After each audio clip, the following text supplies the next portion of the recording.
Hello students, my name is Jyotsna Raju. I am from Shiv Jyoti Educational Group, Kota. Today I will be explaining you a chapter from class 8th, History book, chapter number 2 from Trade to Territory, the company establishes power. In this chapter we will learn how Britishers came to India to do a trade and become the masters of the land, and few wars and are heroes of the nation. So let's move and learn from the chapter. The last Mughal emperor was Aurangzeb and he was very powerful. After his death in 1707, many Mughal governors and big zamindars began asserting their authorities and establishing regional kingdom. By the second half of 18th century, a new power emerged on the political horizon, and that was Britishers. The East India Company in 1600 acquired a charter from the ruler of England, that was Queen Elizabeth I. She granted the company sole right to trade with the East, that was India. According to the charter, the company could venture across the oceans, looking for new lands to buy goods at a cheaper price and carry them back to Europe to sell at higher prices. East India Company began trade in Bengal. In 1651, the first English factory was set up. It was the base from which the company's trader, known as factors. In the warehouse of the factory, goods for exported were stored. The company by 1696 built a fort around the settlement. The company continuously tried to press for more concession and manipulate existing privileges. Now we'll see how trade leads to the battles. The conflict between the company and the Nawab of Bengal began. The Bengal Nawabs refused to grant the company concessions, demanded large tributes for the company's right to trade, and denied it any right to mint coins, and also stopped it from extending its fortification. They also claimed that the company was depriving the Bengal's government of huge amount of revenue and undermining the authority of Nawab. The conflict led to the confrontation and finally it broke up with the Battle of Plassey. Now we will see about the Battle of Plassey. In 1756, Alivardi Khan died and Sirajuddaulah Khan became the Nawab of Bengal. The company tried to help one of Sirajuddaullah's rivals to become the Nawab. After Sirajuddaulah came to know about the company's strategy, he asked them to stop interfering in the political affair and stop fortification and asked to pay the revenues. In 1757, Robert Clive led the company's army against Sirajuddaulah at Plassey. The main reason for the defeat was that the force led by the Mir Jafar never fought the battle. The Battle of Plassey became famous because it was the major victory of the company won in India.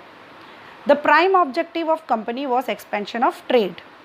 In 1756, Mughal emperor appointed the company as Diwan of the provinces of Bengal. It allowed the company to use the vast revenue resources of Bengal.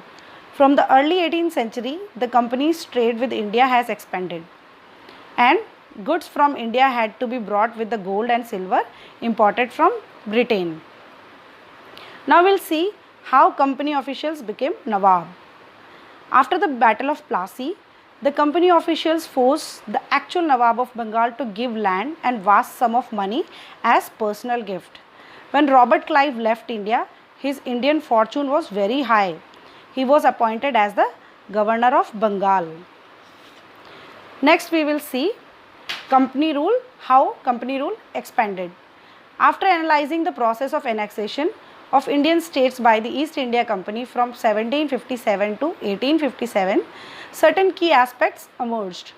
The company rarely launched a direct military attack on unknown territory. It alternately used a variety of political, economical and diplomatic methods to extend its influence before annexing on Indian kingdom. After the Battle of Buxar, the company appointed residents in Indian state. They were political or commercial agents and their job was to serve the interest of the company. Now here one more thing I have to introduce, that was subsidiary alliance. That means Indian rulers were not allowed to have their independent armed force. They were to be protected by the company, but Indian ruler had to pay for the subsidiary force. The company was supposed to maintain for the purpose of their protection. If the Indian ruler failed to make the payment, then part of their land was taken away as a penalty. Now we will see about Tipu Sultan. He is also known as the Tiger of Mysore. Mysore, under the leadership of powerful ruler like Hyder Ali and his famous son Tipu Sultan, had grown its strength. It was very powerful state. It controlled the profitable trade of Malabar coast, that was South India, where the company purchased paper and cardamom. Tipu Sultan in 1785 stopped the export of sandalwood, paper and cardamom. The company fought 4 wars with Mysore. Finally, in the battle of Seringamapatnam, the company achieved the victory. Now we will see war with the Marathas. The company from the late 18th century was planning to destroy Marathas' power. The third battle of Panipat was held in 1761 and the Maratha were defeated and their dream of ruling from Delhi was shattered. They were divided into so many states. Now we will see about the doctrine of lapse. That's very important. That was a policy of extension of the British rule in India. Under Lord Dalhousie, who was the Governor General from 1848 to 1856, the final wave of annexation occurred. Like he played very well. What he did, the doctrine of lapse he introduced. It was a policy by him which declared that if any Indian ruler died without male heir, his kingdom would be lapsed. That is become part of company territory. In 1856, the company took over Awadh. And I'll give you one more example. We have all heard about Rani Lakshmi Bai. His husband, Rao Gangadhar, did not have any male heir. So what he did, he adopted a son. But Britishers denied to accept this son as a original ruler of Jhansi. So Rani Lakshmi Bai fought a war with the Britishers. That was a part of doctrine of lapse, because of doctrine of lapse. Now we will see how British has set up new administration in India. Vaughan Hastings, a very important name, which was a Governor General from 1773 to 1785. He played a significant role in expansion of the company's power. During his time, the company had acquired power in Bengal, Bombay and Madras. British territory were broadly divided into administrative units called presidencies. There were 3 presidencies at the time. Those were Bengal, Madras and Bombay. Each was ruled by governor. From 1772, a new system of justice was also established. According to the new system, each district needed to have 2 courts. That was criminal court or Fauzdari Adalat and civil court or Diwani Adalat.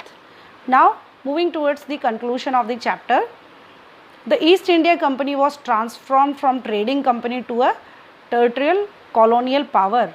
In the early 19th century, new STEM technology arrived. By 1857, the company came to exercise directly rule over 63% of the territory and 78% of the population of Indian subcontinent. So this is all about the chapter. Thank you very much for watching.